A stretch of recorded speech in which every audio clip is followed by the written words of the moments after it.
blood on a white snowbank. A betrayal so deep it severed an empire. Tonight, Damian Russo, the most feared man in the Chicago syndicate, isn't a king, he's a dead man walking. Hunted by his own lieutenants and bleeding out in the freezing rain, his last hope is a crumbling apartment door in the slums of the South Side. Behind it, a desperate single mother fighting just to keep the heat on. What happens when the devil asks for sanctuary? The answer will cost them everything. The wind howling off Lake Michigan sounded like a dying animal battering the cracked window panes of apartment 4B. Harley Hayes sat at her cramped kitchen table, a chipped mug of lukewarm tea pressed between her palms. The radiator in the corner gave a pathetic rhythmic hiss, offering more noise than actual heat. Across the tiny, dimly lit room, her 5-year-old daughter Mia was asleep on a pull-out sofa, buried under 3 layers of thrift store blankets. Harley stared at the collection of past due notices spread across the peeling Formica table. Final notice for electricity, final notice for rent. The eviction warning was printed on an aggressive neon pink paper that seemed to mock the dreary gray of her reality. She had exactly $42 to her name, and Mia needed a refill on her asthma inhaler by Tuesday. It was 2:14 a.m. The neighborhood of Pilsen was usually alive with the muffled sounds of sirens or distant arguments, but tonight the blizzard had buried the city in an eerie, suffocating silence. Then came the thud. It wasn't a knock. It was the heavy, wet sound of dead weight collapsing against the wood of her front door. Harley froze her breath catching in her throat. Her eyes darted to the deadbolt. In this building, you didn't open the door after dark. You didn't even look through the peephole. You turned off the lights and prayed whatever nightmare was in the hallway moved on to someone else. But then she heard the scraping, fingernails clawing weakly at the wood, followed by a low, ragged groan. Harley stood, her heart hammering against her ribs like a trapped bird. She crept toward the door, her stockinged feet silent on the warped linoleum. She pressed her eye to the scratched peephole. The hallway bulb was flickering, casting a sickly yellow strobe light over the corridor. At first, she saw nothing. Then her gaze dropped. A man was slumped against her doorframe. He was massive, wearing a tailored charcoal overcoat that looked entirely out of place in this run-down tenement. But what caught Harley's breath wasn't the expensive wool or the gleam of a gold watch on his wrist. It was the dark, glistening pool expanding rapidly across the dirty floorboards beneath him. Blood. So much blood. Every survival instinct screamed at her to walk away. Call 911 maybe, but keep the door locked. The police in this district, however, were notoriously slow, and sometimes they brought more trouble than they solved. He's dying, her conscience whispered. Harley swallowed hard. She undid the chain lock with trembling fingers and turned the deadbolt. As she pulled the door inward, the man's weight tipped backward. He crashed onto her entryway floor, bringing with him the sharp metallic stench of copper and the freezing scent of ozone and snow. He lay on his back, gasping for air. His face was a canvas of bruises and lacerations, but underneath the grime and blood, his features were strikingly sharp. A strong jawline covered in dark stubble, a straight aristocratic nose, and raven-black hair plastered to his forehead with sweat and sleet. "Hey," Harley whispered, dropping to her knees. "Hey, can you hear me? I'm calling an ambulance." She reached for the cheap flip phone in her pocket, but before her fingers could even grasp the plastic, a hand shot out like a viper. His grip on her wrist was terrifyingly strong, bruising the delicate skin instantly. Harley gasped, her eyes snapping down to meet his. His eyes were a piercing, stormy gray, glazed with pain, but burning with a lethal, terrifying intensity. "No cops!" He rasped, his voice a gravelly baritone that sent a shiver down her spine. Blood bubbled at the corner of his lips. "No hospitals! They own them!" "You're bleeding to death," Harley hissed, trying to pull her arm away, but his grip was like a steel vise. "You've been shot." "Listen to me." The man choked out, his chest heaving as he pulled her closer. The metallic smell of his blood was overpowering. My name is Damien. If you call the cops, the men who did this will come. They will kill me, and then they will kill you and anyone else in this room." Harley's blood ran cold. She glanced over her shoulder. Mia shifted on the sofa, murmuring softly in her sleep. Panic, raw and suffocating, clawed at Harley's throat. She had let a monster into her home. "I have money," Damien whispered, his eyelids fluttering as shock began to set in. He reached into the inner pocket of his ruined coat with his free hand and pulled out a thick, blood-stained manila envelope. It hit the linoleum with a heavy thwack. 50,000, cash. Just patch me up, hide me for 2 days, then I'm gone. Harley stared at the envelope. The pink eviction notice flashed in her mind's eye. Mia's empty inhaler. The crushing, suffocating weight of her poverty. $50,000 was a lifeline. It was a new apartment, a new city, a new life. But it was blood money. Damien's grip on her wrist finally went slack as his eyes rolled back into his head.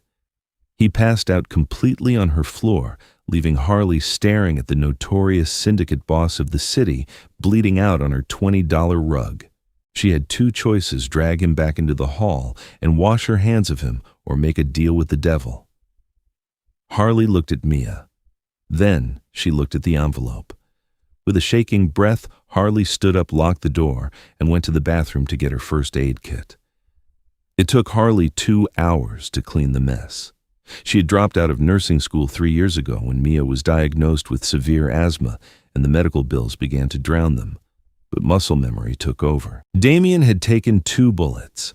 One had grazed his ribs, a messy, bloody flesh wound, but manageable. The second was the real problem. A 9mm slug was lodged deep in his left shoulder. Harley worked in frantic, terrified silence. She had stripped off his ruined overcoat and his tailored suit jacket, cutting away the bloody, custom-made white dress shirt beneath. His body was a map of old violence. Faded scars crisscrossed his abdomen and chest, telling a story of a life lived entirely on the razor's edge. She sterilized a pair of needle-nose pliers with boiling water and rubbing alcohol. When she dug into his shoulder to retrieve the bullet, Damien didn't wake, but his body convulsed a guttural groan, ripping through his clenched teeth. "Hold still, damn it," Harley whispered, sweat beading on her forehead. With a sickening squelch, she clamped down on the distorted piece of lead and pulled it free, dropping it into a tin bowl. It clinked loudly in the quiet room. She packed the wound with gauze, stitched the jagged edges of his skin with heavy-duty thread, and bound his chest tight with torn strips of bedsheets. When she was finally done, her hands were dyed a rusty, terrifying crimson. She dragged him an agonizing, back-breaking effort onto a worn-out mattress. She pulled from her own tiny bedroom, hiding him out of sight behind the kitchen partition. By 6 a.m., the blizzard outside had turned the sky a bruised, milky purple. Harley sat in a wooden chair a few feet away from the mattress, a heavy kitchen knife resting on her lap. She hadn't slept a wink. A low groan pulled her from her exhaustion. Damien shifted on the mattress. His storm-gray eyes snapped open. There was no grogginess, no disorientation. The moment he was awake, he was entirely lucid, his gaze scanning the room with the predatory calculation of a wolf assessing a trap. His eyes locked onto Harley. Then they fell to the knife in her lap. "If I wanted to hurt you," Damien said, his voice raspy and dry as sandpaper, "a kitchen knife wouldn't stop me." "You've lost half your blood," Harley countered, trying to keep her voice steady, though her hands trembled. "You can barely sit up. Don't test me." A ghost of a smirk touched his lips, though it clearly pained him. "Fair point. Where am I?" "But South Side. Pilsen. Apartment 4. B," Harley said. "You collapsed at my door. You told me not to call the cops. You offered me money." Damien's eyes darkened as the memories flooded back. He looked down at his bare chest, tracing the neat professional stitches on his shoulder and the tight bindings around his ribs. "You did this?" "I was halfway through a nursing degree before life got in the way," Harley said coldly. "Don't get used to it. The deal was 2 days, then you're gone. And I'm keeping the envelope." "Keep it," Damien said, leaning his head back against the wall, staring at the ceiling. It's chump change anyway. Harley felt a flash of irritation. It's a fortune to me. Damien turned his head to look at her properly. Really look at her. He took in her tired, beautiful face, the dark circles under her hazel eyes, her messy auburn hair tied up in a chaotic bun. He noticed the frayed cuffs of her sweater and the way she sat defensively, angling her body between him and the living room area. "Who else is here?" he asked softly. "None of your business." "I heard breathing. A child. You have a kid." Harley tightened her grip on the knife handle. "If you even look at her, I will dig that bullet out of the trash and shove it back into your chest myself." Damien didn't smile this time. A profound, heavy darkness settled over his features. "I don't hurt women, and I don't hurt kids. The men looking for me, however, they don't share my morals." "Who are they?" Harley asked, the reality of the situation sinking deeper into her bones. Damien closed his eyes. "My own family. My underboss, Vincent Gallo. We were supposed to meet at the docks for a shipment, standard protocol, but the shipment was a ghost. Vincent had the entire warehouse rigged. Half my loyal men were slaughtered. I barely made it out alive. He bought off my drivers, my bodyguards. The city is his now." Harley swallowed hard. She didn't know the intricate workings of the Chicago mob, but everyone knew the Russo name. The syndicates controlled the ports, the politicians, the police. If Vincent Gallo had taken out the head of the Russo family, there would be a war in the streets. "Why my door?" Harley asked. "I didn't choose it," Damien murmured, his energy fading rapidly. "I dumped my car 3 blocks away to throw them off. I was walking, looking for somewhere to bleed out in peace. Your door was the only one with light shining under the crack." Harley realized she had left the kitchen light on because the switch was broken. A broken switch had brought the Mafia into her living room. "You need antibiotics," Harley said, changing the subject before the panic could fully consume her. "I cleaned it the best I could, but the tools weren't sterile. You'll go into sepsis by tomorrow if I don't get you penicillin." "You can't go to a pharmacy," Damien said, his eyes opening in alarm. "Gallo's men will be watching the clinics, the drugstores, anywhere a gunshot victim might send a runner." "I don't go to normal pharmacies," Harley said grimly. She stood up, placing the knife on the counter. "There's an underground clinic 3 blocks from here. An old vet named Arthur runs it for folks who don't have papers. He owes me a favor." Damien stared at her, assessing her strength. She looked frail, but there was a core of iron in this woman. "Be careful," he said quietly. "I'm doing this for the 50 grand, Harley shot back. "Don't pretend you care." As Harley threw on her coat, she heard the soft padding of footsteps. Little Mia stood in the hallway, clutching a stuffed rabbit, rubbing her sleepy eyes. "Mommy," Mia mumbled. "Who is the man?" Harley rushed over, blocking Mia's view of the blood-stained mattress. "Just a friend, baby. He's sick. He's going to sleep here for a little bit." From the floor, Damien watched the little girl. He, a man who had ordered the destruction of empires, felt a strange foreign tightening in his chest. He had brought death to their doorstep. The morning sun did nothing to warm the frozen concrete of the Pilsen district. Harley stepped out of her building, shivering violently as the bitter wind sliced through her thin wool coat. The snow was falling in thick, heavy sheets, burying the rusted husks of parked cars. She kept her head down, walking briskly toward Arthur's clinic. Every passing car made her pulse spike. Every shadow in an alleyway looked like a hitman holding a suppressed pistol. Damien's words echoed in her head. They own the city now. Arthur's clinic was tucked behind a dilapidated laundromat. It smelled strongly of bleach, stale cigarette smoke and wet dog. Arthur, a heavy-set man in his 60s with a gray beard and cynical eyes, looked up from a clipboard as the bell above the door chimed. "Harley!" he grunted. "You're out early in a blizzard. Mia's asthma acting up again." "No, Artie. I need a favor," Harley said, stepping up to the counter and keeping her voice low. "I need broad-spectrum antibiotics, amoxicillin strong dose, and I need proper bandages, sterile saline, and iodine." Arthur's eyes narrowed. He put the clipboard down. He leaned over the counter, inspecting the faint smudges of dried blood Harley had missed on the cuffs of her sleeves. "Who's bleeding, Harley?" Arthur asked quietly. "I can't tell you that. You know how it works." Arthur sighed, rubbing a hand over his tired face. "Listen to me very carefully. Word on the street is the Russo syndicate had a civil war last night. The docks ran red. Half the north side is locked down, and Vincent Gallo's goons are tearing through the south side looking for a ghost. If you are hiding who I think you might be hiding, I'm not—" Harley lied smoothly, though her heart felt like it was going to beat out of her chest. "It's my cousin. He got in a knife fight over a bad debt. I can't take him to the ER." Arthur stared at her for a long, agonizing moment. Finally, he turned and went into the back room. He returned a minute later with a brown paper bag and pushed it across the counter.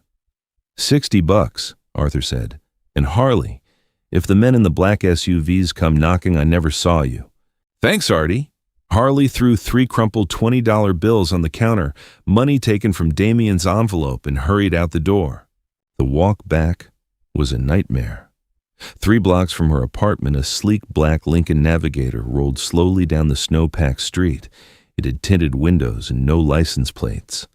Harley froze, ducking into the alcove of a closed bodega. She held her breath as the SUV crawled past the crunch of its heavy tires on the snow, sounding like breaking bones. It stopped directly in front of her apartment building. Harley clutched the brown paper bag to her chest. 2 men stepped out of the vehicle. They wore heavy dark coats, their postures rigid and alert. One of them pointed at the front door of her tenement, then looked down at the snow. The blood trail. Harley had cleaned the hallway inside, but she hadn't thought about the stoop outside. The snow had covered most of it, but there might still be traces. She watched paralyzed as the 2 men walked up the concrete steps. They didn't knock. They slipped inside the main lobby. Panic seized her. Mia was up there, with him. Harley sprinted from the alcove, slipping on the ice, her boots sliding wildly, but she caught her balance and bolted for the back alley. She knew the fire escape in the rear of the building was broken, but it was the only way up without running directly into Gallo's men. She scrambled up a rusted dumpster, grabbing the icy rungs of the iron ladder. The metal bit into her bare hands like glass. She climbed frantically 2 stories, 3 stories, hauling herself over the railing onto the 4th-floor balcony. She peered through her own kitchen window. Inside, the scene made her blood run cold. Damien was no longer on the mattress. He was standing, leaning heavily against the wall for support, his face pale and sweating. In his good right hand, he held a sleek black handgun pointed directly at the front door. Where had he hidden the gun she had stripped him? Who? Then she saw Mia. Damien had tucked the 5-year-old girl behind him, shielding her tiny body with his own massive battered frame. Mia looked frightened, clutching her stuffed rabbit, but she wasn't crying. Damien was speaking to her softly over his shoulder, his words inaudible through the glass, but his posture was relentlessly protective. Someone pounded heavily on the apartment door. Bang, bang, bang. "Maintenance!" a gruff voice called out from the hallway. "Open up!" Harley tapped the glass frantically. Damien spun around the gun, tracking to the window in a fraction of a second. His eyes widened when he saw her. He hobbled to the window and unlatched it, letting her climb inside. "They're here!" Harley gasped, dropping the pharmacy bag on the counter. 2 of them. "I know," Damien whispered, his jaw clenched in agony. He looked at Harley. "Take the kid. Go to the bathroom. Lock the door. If they breach, I'll drop them, but it's going to be loud." "If you shoot a gun in here, the whole building will call the cops," Harley hissed, "and more of Gallo's men will come. Give me the gun." Damien stared at her like she was insane. "Are you out of your mind? Give me the gun and hide behind the couch." Harley commanded, her maternal instincts entirely overriding her fear. "I am a desperate mother. I can play the part. Hide. Now." Another heavy pound on the door, accompanied by the jiggling of the doorknob. "Hey, open the door or we're kicking it in." Damien hesitated, his gray eyes searching hers. For the first time in his ruthless life, Damian Russo had to trust someone else to keep him alive. He handed her the heavy firearm. Harley shoved the gun under a couch cushion. Damian dragged his bleeding body behind the large, worn-out sectional sofa, entirely out of view from the front door. Harley took a deep breath, messed up her hair to look like she had just woken up, and grabbed Mia's hand. She marched to the front door and threw the deadbolt back. She opened the door, just a crack keeping the chain locked. 2 men filled the doorway. One had a scar running through his eyebrow. He looked at Harley with dead reptilian eyes. "What do you want?" Harley snapped, injecting every ounce of exhausted, angry mother into her tone. "It's Sunday morning. My kid is sick." "Sorry to bother you, ma'am," the scarred man said, his tone entirely devoid of apology. He tried to push the door open, but the chain held firm. "We're looking for a friend of ours. Tall guy. Dark hair. Might be hurt. Have you seen him?" "A hurt guy," Harley let out a bitter laugh. "Buddy, I haven't seen anything but late bills and my kid's asthma inhaler. If there's a bleeding man in my hallway, I'm calling the landlord." The second man peered through the crack, his eyes scanning what little of the apartment he could see. "You mind if we come in and take a look around, just to be safe?" "I absolutely mind," Harley said fiercely. "I don't know you. You aren't cops. You step foot in this apartment, I'm screaming bloody murder, and there are 30 people on this floor who will come out with baseball bats." The scarred man's jaw tightened. For a terrifying second, Harley thought he was going to pull out a gun and shoot through the wood. The air between them grew thick and dangerous. Behind Harley, Mia whimpered perfectly on cue, clutching her mother's leg. The scarred man looked at the little girl, then back to Harley's defiant, furious eyes. "All right, lady, take it easy. We're just checking." He stepped back. "If you see him, you'd be smart to call the number on this card." He slid a plain white business card through the crack in the door. It fell to the floor. "Have a nice day," Harley said coldly, and slammed the door in his face. She threw the deadbolt and pressed her back against the wood, her knees shaking so violently she almost collapsed. She listened to their heavy footsteps retreat down the hallway. Only when she heard the distant slam of the lobby door downstairs did she let out a choked sob. Damian slowly pulled himself up from behind the couch. He looked at the trembling woman by the door, and then at the little girl holding onto her leg. "You're a terrifying woman, Harley Hayes," Damian said quietly, his voice laced with genuine respect. Harley picked up the plain white card from the floor. No name, just a phone number. "They're searching door to door," Harley said, her voice shaking as she looked at him. "They aren't going to stop. What do we do now?" Damian's eyes darkened, the ruthless mafia boss returning to the surface. "Now you patch me up, and then I teach you how to start a war." The antibiotics kicked in just as Damian's fever spiked to a terrifying, delirious height. For the next 12 hours, the cramped apartment became a battlefield against infection. Harley moved with mechanical precision, entirely fueled by adrenaline and the grim reality that a dead mafia boss on her living room floor would mean an automatic death sentence for her and Mia. She boiled water, crushed the amoxicillin into a fine white powder, and forced it down Damian's throat mixed with lukewarm tea. He fought her in his delirium, his massive hands batting weakly at her wrists, muttering names in rapid, furious Italian. He spoke of ledgers of blood oaths and of a man named Dominic. Mia stayed in the bedroom, coloring quietly with her crayons, acutely aware of the strange, dangerous energy pulsating through her home. By Sunday evening, the wind died down, leaving the city entombed in ice. Harley was dozing in the wooden kitchen chair, her head resting on the cold formica table, when she heard the rustle of the mattress. She snapped awake, her hand instinctively reaching for the heavy kitchen knife. Damian was sitting up. The deathly pallor had left his face replaced by a bruised, exhausted grimness. He was staring at his own chest, inspecting the fresh bandages Harley had applied. "You didn't run." Damian observed, his voice a low, gravelly rumble that seemed to vibrate right through the floorboards. "I considered it," Harley said, sitting back and crossing her arms to hide the slight tremor in her hands. But Gallows men are sitting in a black SUV at the end of the block. If I pack up my kid and leave now, they'll know exactly why." Damien nodded slowly, processing the tactical nightmare they were in. He looked at Harley, his storm-gray eyes sharp and clear. The fever was gone. The predator was back. "They're establishing a perimeter," Damien murmured, leaning his head against the peeling wallpaper. "Vincent knows I'm bleeding. He knows I couldn't have gotten far from the dump site. He's squeezing the neighborhood." "So what's the grand plan?" Harley asked bitterly. "Because right now my grand plan is hoping they don't bring a battering ram to my door before the rent is due." "I need a phone," Damien stated flatly. "A clean one, a burner." "I have a prepaid flip phone," Harley offered, pulling the cheap plastic device from her pocket. "No?" Damien shook his head, wincing as the movement pulled at his stitched shoulder.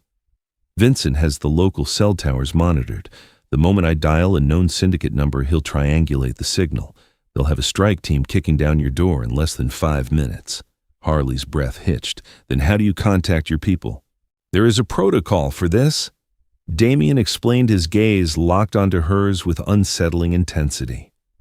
"A dead drop.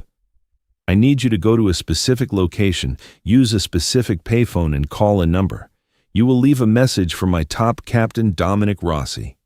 If Dominic is still alive and if he hasn't flipped to Vincent's side, he will come for me.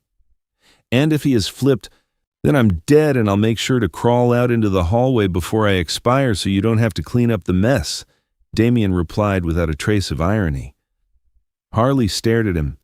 He spoke of death and betrayal as casually as someone discussing the weather. It was a stark reminder of the chasm between their worlds. She was fighting to keep the electricity on. He was fighting a war for the soul of the city's underworld. "Where is this payphone?" she asked, her voice tight. "Corner of 18th and Halstead. An old Italian diner called Sal's. There's a bank of payphones in the back near the restrooms. The third one from the left is hardwired differently. It bypasses standard local switches. It's a relic from my father's era." Damien gestured vaguely toward his ruined suit jacket draped over a chair. "In the left pocket. There's a silver money clip. Bring it." Harley stood, retrieved the jacket, and dug her fingers into the silk lining. She pulled out a heavy sterling silver money clip engraved with a sharp stylized R. It held a thick wad of $100 bills. "Take 500, Damien instructed. "Sal will be working the grill. He's old, grumpy, and completely blind in his left eye. Order a black coffee. Slide the money in the clip across the counter. Tell him the winter is harsh, but the roots are deep." "The winter is harsh, but the roots are deep," Harley repeated, feeling entirely ridiculous and utterly terrified. "It sounds like a bad spy movie." "It's a verification code," Damien corrected, unamused. "It tells Sal I'm alive. He will give you a token. Use it in the third payphone. Dial the number I give you. When the machine picks up, you say 3 words, Sanctuary in Pilsen. Hang up, walk away, and make sure you aren't followed." Harley looked at the silver clip in her hand. The metal felt heavy, practically vibrating with the dark history of the Russo family. She glanced toward the bedroom door. "I can't leave Mia alone, not with Gallows men outside." "I will protect her," Damien said softly. The absolute certainty in his voice startled her. "I swear on my life, Harley, nothing comes through that door while I'm drawing breath." It was a terrifying leap of faith, but as Harley looked into the eyes of the bleeding Mafia boss, she realized something profound. Damien Russo was a killer, a criminal, a monster to many. But he was not a liar. "If you let anything happen to her," Harley whispered, her hazel eyes blazing with a mother's fierce, desperate fury, "I won't need Gallows men to finish you off." Damien nodded once. Respect flickered in his steely gaze. "Understood." The cold outside was a physical assault. Harley pulled her scarf tightly around her face, keeping her head down as she navigated the icy, treacherous sidewalks of Pilsen. The neighborhood was eerily quiet, the usual hum of city life suffocated by the heavy snowfall and the invisible, oppressive weight of the mob war brewing in the shadows. She spotted the black SUV. It was parked 2 blocks down, idling near a street lamp, its exhaust pluming like dragon's breath in the freezing air. Harley crossed the street to avoid walking past it, her heart hammering a frantic rhythm against her ribs. It took her 20 minutes to reach 18th and Halstead. Sal's Diner looked like it hadn't been updated since 1982. The neon sign buzzed erratically, missing the A, casting a sickly red glow over the snowbanks. Harley pushed through the heavy glass door. A bell chimed cheerfully, a jarring contrast to the grim tension twisting her stomach. The diner smelled intensely of fried onions, old grease, and bitter coffee. It was mostly empty, save for 2 tired-looking truckers in a booth near the window. Behind the counter stood an elderly man with a stained white apron and a deeply lined, scowling face. His left eye was milky and unseeing. Sal. Harley approached the counter, sliding onto a cracked red vinyl stool. Her hands were shaking as she placed them on the cool, sticky laminate. "What can I get you?" Sal grunted, wiping down the counter with a damp rag, not even looking up. "Black coffee," Harley managed to say, her voice sounding entirely too thin. Sal turned to a large industrial coffee urn, filled a heavy ceramic mug, and placed it in front of her. $2. Harley reached into her pocket. She pulled out the $500 neatly folded inside the heavy silver money clip. She placed it flat on the counter and slid it slowly toward the old man. Sal's good eye locked onto the engraved R. His hand stopped mid-wipe. The diner suddenly felt incredibly quiet, the buzzing of the neon sign outside amplifying in the silence. Harley leaned in close, forcing the words past the tight lump in her throat. "The winter is harsh, but the roots are deep." Sal didn't blink. He casually threw his rag over the money clip, scooped it up in one fluid motion, and dropped it into the deep pocket of his apron. He turned his back to her, grabbing a small, dirty glass ashtray from a back shelf. He set it down next to her coffee. Inside the ashtray was a single heavy brass token. It looked like an old arcade coin, but it lacked any markings. "Restrooms are in the back," Sal muttered, turning away to scrape down the grill. Harley grabbed the token, her palms sweating despite the chill of the diner. She slipped off the stool and walked toward the dimly lit hallway in the rear. There, flanked by the men's and women's bathroom doors, was a row of 3 ancient, bulky payphones. She walked to the third one on the left. It looked completely dead. No dial tone, no lights. Harley dropped the heavy brass token into the slot. Instantly, the phone clicked. A harsh electronic buzzing filled her ear, followed by a rapid series of clicks like an old rotary dial spinning at light speed. Then it rang. It rang exactly twice before a mechanical, distorted voice answered. "Leave the message." Harley gripped the plastic receiver so tightly her knuckles turned white. She glanced nervously over her shoulder to make sure the hallway was empty. "Sanctuary in Pilsen," she whispered into the mouthpiece. The line went dead with a sharp clack. Harley hung up the phone, her knees weak. She had done it. She had cast her lot with the devil. There was no going back to her quiet, desperate life of eviction notices and ignored bills. She was now an active participant in a syndicate war.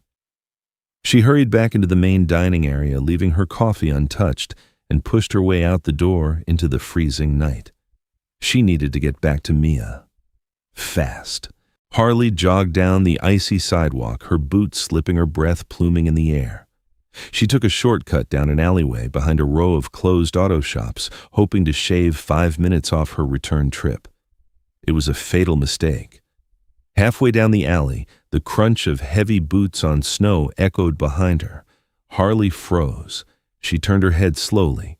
2 men were stepping out from the shadows of a recessed loading dock. They weren't wearing the standard dark coats of Gallows street-level enforcers. These men wore tactical gear underneath heavy parkas. One of them held a suppressed automatic weapon, the long black silencer gleaming dully in the moonlight. "Well, well," the taller man said, his voice a mocking drawl. "Look who decided to go for a midnight stroll. The angry mother from apartment 4B. Harley's blood turned to ice. It was the scarred man from her door. They hadn't believed her act. They had been watching her building the whole time. You moved pretty fast out of that diner. The scarred man continued, stepping closer, the snow crunching ominously beneath his boots. You didn't even drink your coffee. Who did you call sweetheart? I don't know what you're talking about, Harley lied, her voice trembling. She began backing up slowly, scanning the alley for a weapon, a fire escape, and exit. There was nothing but brick and ice. Don't play stupid, the second man snarled, raising the weapon slightly. Gallo wants to know who the boss reached out to. Tell us who you called and maybe we don't pay a visit to that cute little girl you left upstairs. The mention of Mia struck Harley like a physical blow. A primal explosive anger flared in her chest, burning away the terror. She wasn't just a bystander anymore. She was a mother, cornered by wolves. I called the cops, Harley spat, her eyes blazing. And if you shoot me here, the whole block will hear it. The scarred man laughed, a harsh, grating sound. This thing has a suppressor, honey. The only thing the block will hear is the wind. He raised his hand, signaling the other man to advance. Suddenly, the roar of a high-powered engine shattered the silence of the alley. Twin beams of blinding halogen headlights flooded the narrow space, trapping the two hitmen in their glare. A sleek, armored black sedan tore down the alleyway at breakneck speed, fishtailing wildly on the ice. The hitmen scrambled, diving toward the loading dock to avoid being crushed against the brick walls. The sedan slammed the brakes, skidding to a halt exactly 3 feet from Harley. The back passenger door was thrown violently open. Inside sat a man in a sharp, tailored 3-piece suit. He had slicked back dark hair and a heavily tattooed neck. In his hands, he held a compact submachine gun. "Get in!" the man roared, his voice cutting through the panic. "Rossi sent me. Get in the damn car!" Harley didn't think. She didn't hesitate. She dove into the back seat of the sedan just as the hitmen opened fire. The muted thwip, thwip, thwip of suppressed gunfire peppered the side of the car, shattering the window directly above her head. "Drive," the tattooed man barked at the driver. The tires squealed, fighting for traction, before the sedan launched forward, tearing out of the alleyway and plunging Harley headfirst into the bloody, chaotic heart of the Chicago mob. The interior of the armored sedan smelled of ozone-burnt gunpowder and expensive leather. Harley lay pinned against the cold floorboards, shards of tempered glass raining down on her coat as the vehicle swerved violently onto 18th Street. The tires screamed against the asphalt, fishtailing through the heavy Chicago snow. "Keep your head down!" the tattooed man yelled, racking the bolt of his submachine gun. He tapped the driver's shoulder. "Punch it, Dante, lose them before we hit the Eisenhower." Harley struggled to sit up, her hands trembling violently. "My daughter, you have to turn around. My daughter's in that apartment." The tattooed man looked down at her, his dark eyes assessing her panic. "My name is Leo. Dominic Rossi sent me. If you're the woman who called the dead drop, then you're the one keeping the boss breathing. We're going to your apartment right now." He tapped an earpiece hidden in his ear. "Strike Team Alpha, we have the asset. Converging on the Pilsen address. Expect heavy resistance." Gallo's men are already there. Harley choked out terror, gripping her throat so tightly she could barely breathe. "They've been watching the building. Then we go through them," Leo said coldly. The sedan tore through the deserted streets, running red lights and clipping snowbanks. When they skidded to a halt at the end of Harley's block, the street was already a war zone. 3 black Lincoln Navigators were parked haphazardly in front of her tenement building. Men in tactical gear were pouring out, weapons drawn, moving toward the front entrance. "Dante, light 'em up!" Leo roared. The sedan lurched forward, transforming into a battering ram. It slammed into the nearest Navigator with a sickening crunch of metal, sending 2 of Gallo's men flying into the snow. Leo kicked his door open before the car even fully stopped, unleashing a deafening volley of suppressing fire. The deafening roar of automatic weapons echoed off the brick buildings, a terrifying symphony of violence, shattering the quiet neighborhood. "Stay behind me." Leo grabbed Harley by the collar of her coat, hauling her out of the vehicle. Harley didn't care about the bullets snapping through the air like angry hornets. She didn't care about the bodies dropping into the dirty snow. Her mind was a singular, blinding loop. Mia, Mia, Mia. She sprinted up the icy front steps behind Leo and two other heavily armed syndicate soldiers. They kicked in the lobby doors, sweeping the narrow, flickering hallway. The air was thick with drywall dust and the sharp sting of cordite. "Fourth floor, move!" Leo barked. Harley scrambled up the stairs, her lungs burning, her legs threatening to give out. When they reached the fourth-floor landing, Harley's heart stopped. The door to apartment 4B had been blown off its hinges. The cheap wood was splintered into 1,000 jagged pieces. Lying in the threshold was the massive frame of the scarred hitman from the alleyway, a single precise bullet hole resting dead center in his forehead. "Mia!" Harley screamed, shoving past Leo's men, heedless of the danger. She stumbled into the ruined living room. The apartment was completely trashed. Bullet holes riddled the thin walls, and the cheap sofa had been shredded by automatic fire. But there, backed into the narrow corner of the kitchen, was Damien Russo. He was sitting on the floor, his face drained of all color, his breathing shallow and ragged. The crude bandages Harley had applied were soaked through with fresh blood. His left arm hung uselessly at his side, but his right hand was steady, aiming the heavy black pistol directly at the doorway. Tucked behind him, completely shielded by his massive battered body, was Mia. Damien had thrown his heavy wool overcoat over her to protect her from flying debris. Her small hands were clamped tightly over her ears, her eyes squeezed shut, but she was unharmed. Damien's gun tracked Harley as she burst in his eyes, wild and feverish. It took him a split second to register who it was. "Mommy!" Mia shrieked, scrambling out from under the coat and throwing herself across the ruined linoleum.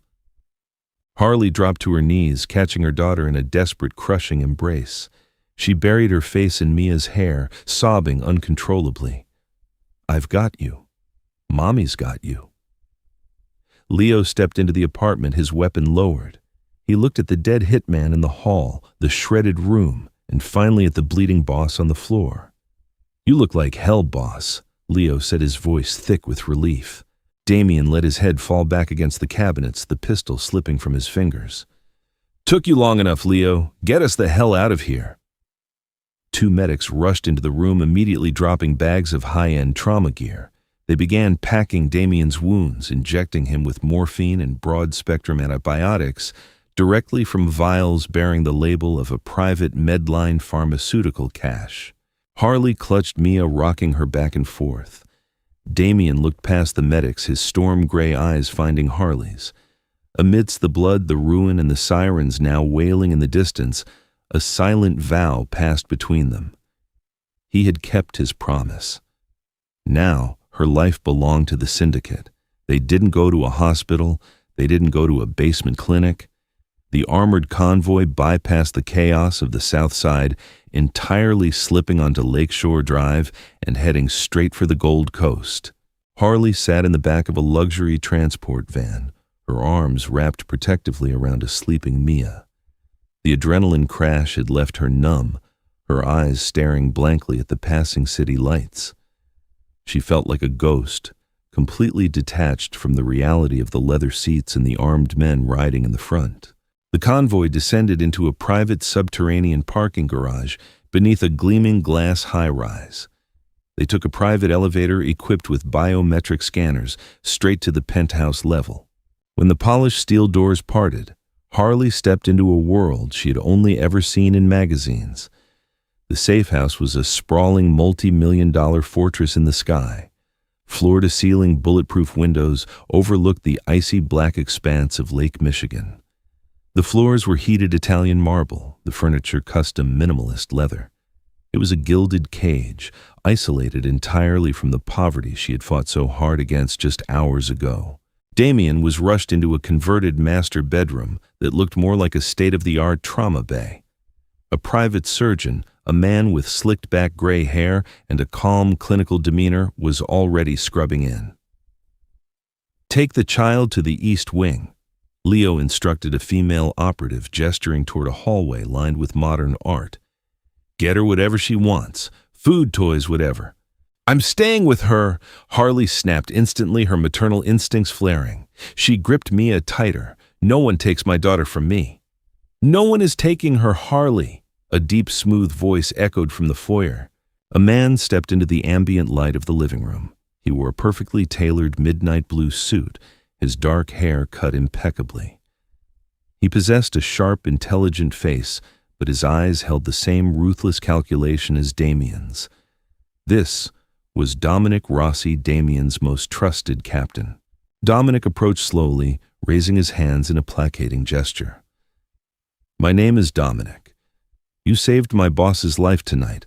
That means you are under the absolute protection of the Russo family.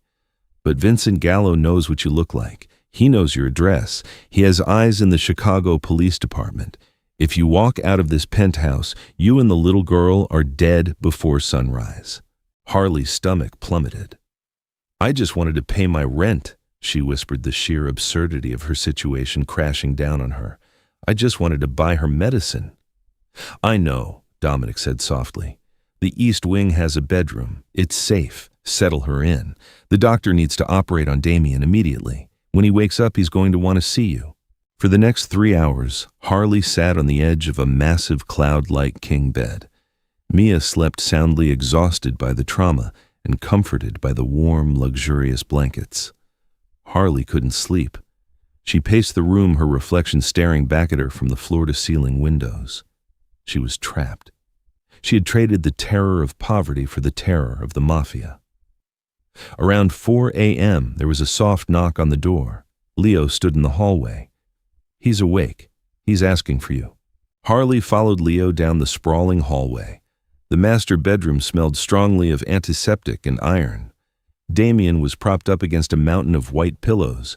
His chest and shoulder were professionally wrapped in stark white bandages.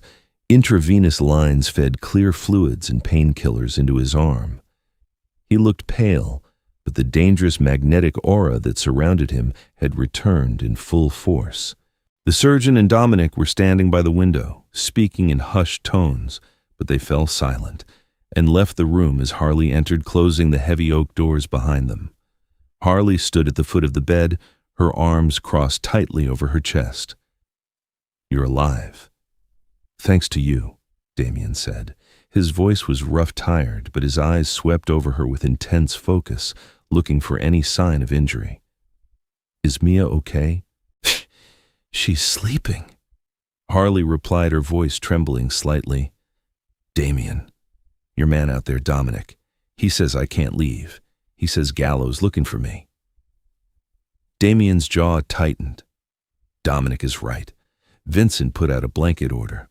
$1 million for my head and $500,000 for the nurse who kept me alive. You are a loose end to him, a liability. Harley let out a bitter, humorless laugh, tears finally welling in her eyes. "So I'm a prisoner." "You are a guest." Damien corrected his tone, leaving no room for argument. "You have unlimited funds. You have security. You have everything you could ever need in this penthouse." "I have a cage," Harley shouted, the exhaustion snapping her last nerve. She marched around the bed, leaning over him, her hazel eyes blazing. "I didn't ask for this. I didn't ask to be hunted by hitmen, or to have my daughter shot at. You barged into my life, bled on my floor, and dragged us to hell with you." Damien didn't flinch. He reached out with his uninjured right hand, his large calloused fingers wrapping gently but firmly around her wrist. The touch sent a jolt of electricity straight to her core, a stark contrast to the violence of the night. "I know," Damien said, his voice dropping to a gravelly whisper. "I ruined your quiet life, Harley, and I'll carry that guilt. But I also promised I would protect you.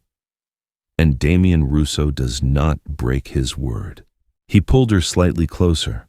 The scent of him clean soap-sharp mint and something intrinsically dark and masculine overwhelmed her senses.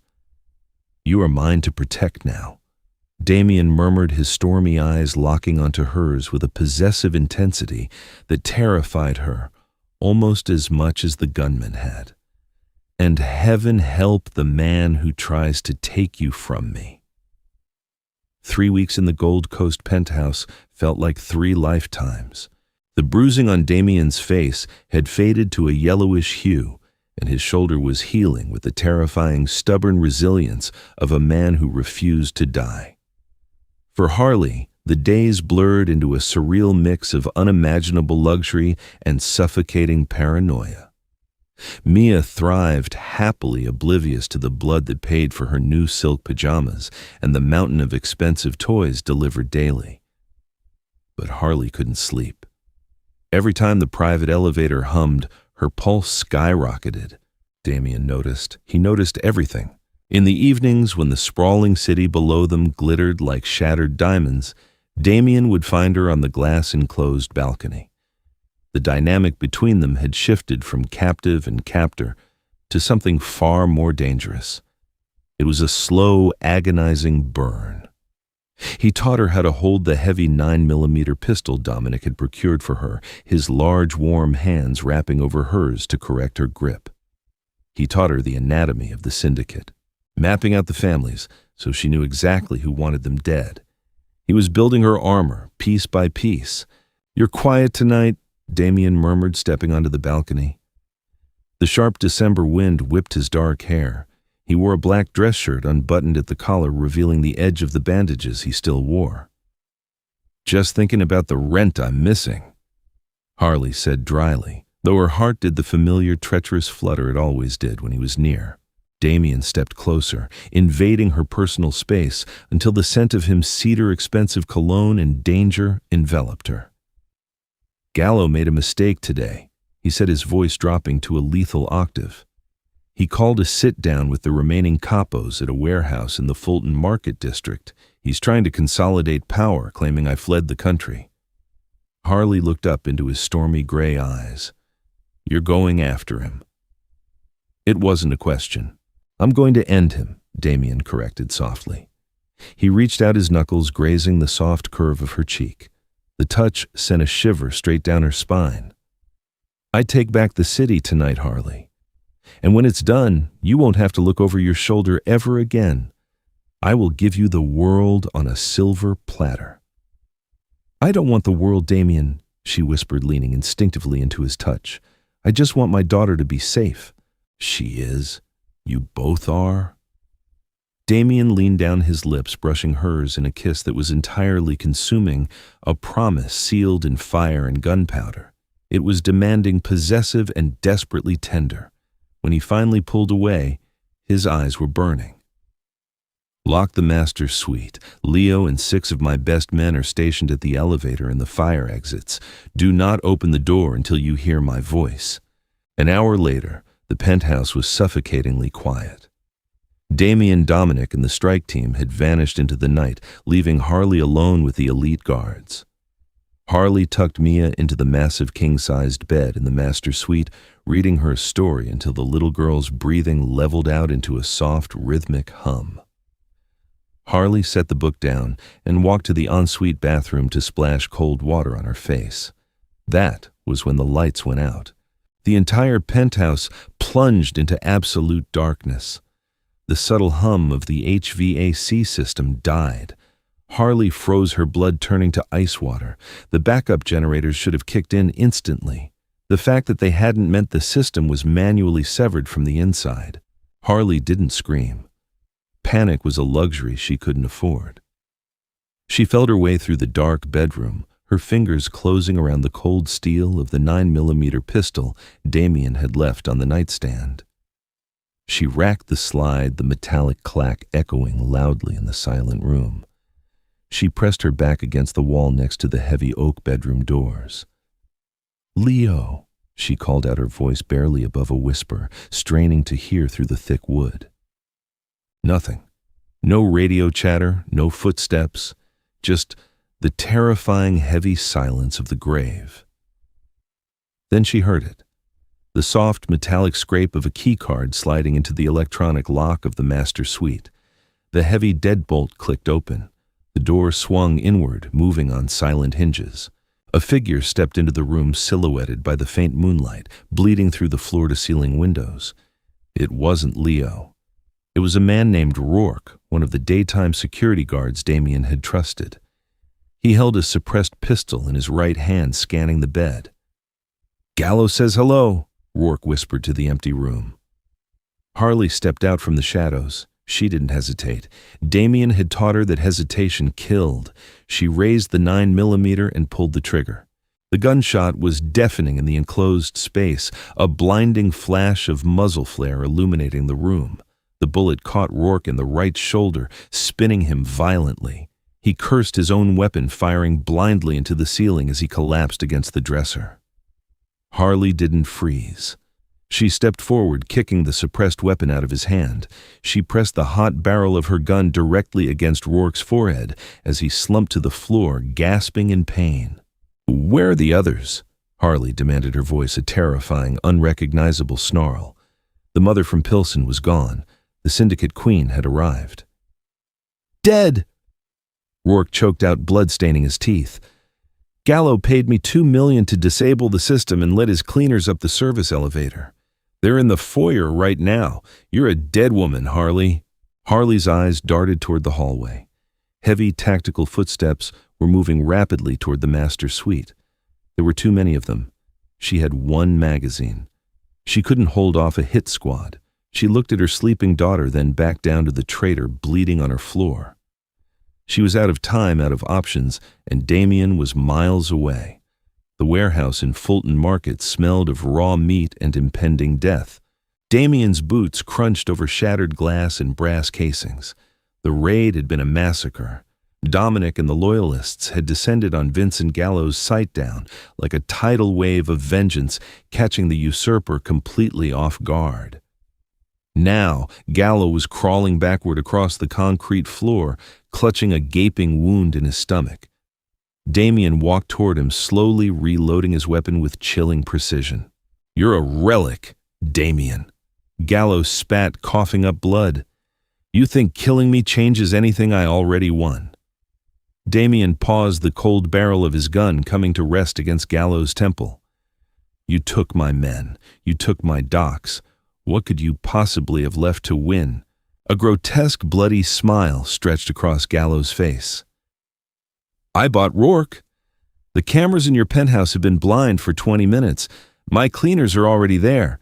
Your little stray from the slums and her kid are bleeding out on your expensive marble right now." Damien's heart simply stopped. The world around him tilted on its axis. The ruthless composure that had defined his entire life shattered into a million jagged pieces. Harley. He pulled the trigger, ending Vincent Gallo's miserable life without a second thought. Damien spun around, sprinting toward the armored SUV idling outside. "Dominic, we have a breach at the penthouse, move." The drive back to the Gold Coast was an agonizing blur of roaring engines, flashing streetlights, and a suffocating, paralyzing dread. Damien didn't care about the police sirens wailing in the distance. He didn't care about the empire he had just reclaimed. If Harley was dead, the city would burn to the ground. They smashed through the gates of the subterranean garage. Damien didn't wait for the vehicle to park. He threw himself out, rushing the private elevator, his bloody hands smashing the emergency override buttons. When the doors parted on the penthouse level, the smell of gunpowder was thick enough to choke on. Damien stepped out, his weapon, raised his eyes wild. The foyer was a slaughterhouse. 3 men in tactical black gear lay dead on the Italian marble. The walls were riddled with bullet holes, the expensive artwork shredded. "Harley!" Damien roared, his voice breaking, echoing through the ruined luxury of his home. "Harley!" He sprinted down the hallway toward the master suite, his boots slipping on the blood slicks. The heavy oak doors were splintered, blown open by a shotgun blast. Damien threw himself into the room, dropping to his knees, expecting to find the worst. Expecting to find the woman who saved his life and her innocent child butchered because of his world. Instead, he froze. In the center of the room, Rourke lay dead. By the doorway, 2 more of Gallo's cleaners were slumped over, neutralized. And sitting on the edge of the bed, her arms wrapped fiercely around a crying Mia, was Harley. Her face was pale, smeared with soot, and a splash of blood that wasn't hers. Her hands were shaking violently, but her grip on the empty 9mm pistol in her lap was white-knuckled and absolute. She looked up as Damien entered, her hazel eyes wide, haunted but entirely unbreakable. She had used the choke point of the bedroom door. She had funneled them in. She had killed 3 trained hitmen to protect her child. Damien dropped his gun. It clattered uselessly against the hardwood. He crawled across the floor, pulling Harley and Mia into a desperate, crushing embrace. He buried his face in Harley's neck, inhaling the scent of her, feeling the frantic beating of her heart against his chest. For the first time in his life, Damien Russo, the most feared man in Chicago, wept. "I'm sorry." He choked out, kissing her hair, her forehead, her cheeks. "I'm so sorry I wasn't here." Harley dropped the empty gun, her trembling hands wrapping around his broad shoulders, clinging to him like a lifeline. "I told you," she whispered, her voice cracking. "I'm a desperate mother. You never underestimate a desperate mother." Damien pulled back just enough to look into her eyes. The fire he saw there wasn't just survival anymore. It was an awakening. She had crossed the threshold. She understood the blood, the cost, and the terrifying power of their reality. "Vincent is dead," Damien said softly, wiping a smear of soot from her cheek with his thumb. "The war is over. The city is ours." Harley looked at the bodies in her room, then at the man holding her. The broken door in Pilsen felt like a lifetime ago. She wasn't the struggling girl dodging eviction notices anymore. She had walked through the fire with the devil, and she had come out the other side. "Then we need to get the carpets cleaned," Harley said, her voice steadying, a faint, dangerous smirk touching her lips. "I won't have my daughter waking up to a mess." Damien let out a breathless, disbelieving laugh. He leaned in, kissing her with a fierce, absolute devotion that sealed their fate forever. She wasn't just a savior anymore. She wasn't just a lover. She was his queen. And their reign had just begun. What a breathtaking finale. From a desperate single mother dodging eviction notices to the fiercely protective queen of the Chicago syndicate, Harley Hayes proved that a mother's love is deadlier than any mafia hitman. Damien Russo may have conquered the city, but it was Harley who ultimately saved his empire and his soul.